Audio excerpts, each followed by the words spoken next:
Chasseur ou proie, mystère.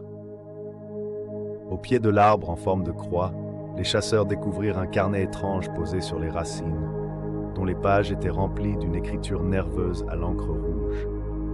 Intrigués, ils commencèrent à lire et se rendirent compte avec stupeur que le carnet racontait exactement leur propre histoire, celle de cette nuit de chasse où ils avaient poursuivi une antilope blessée à travers la forêt profonde.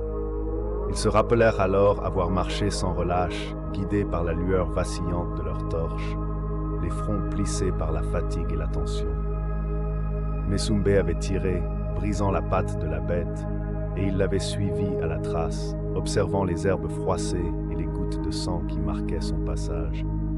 Les ruisseaux d'Abang et de Ngol avaient été traversés dans l'excitation, tandis que les cris des crapauds et des cynocéphales résonnaient dans la nuit, accompagnés par le chant lointain des cigales et le ululement des hiboux. La traque s'était poursuivie jusqu'à ce que la fatigue gagne l'animal, dont les gémissements lugubres emplissaient la forêt d'un frisson étrange.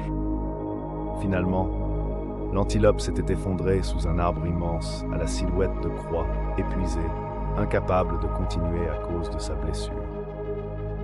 Les chasseurs, convaincus qu'ils allaient enfin achever leur proie, s'étaient rapprochés du grand Iroko noir, leur cœur battant à l'unisson. Mais alors qu'ils encerclaient l'endroit, ils constatèrent avec effroi qu'il n'y avait aucune trace de l'antilope sous l'arbre. À sa place gisait un homme blessé à la jambe, le visage étrangement familier, presque comme une image d'eux-mêmes.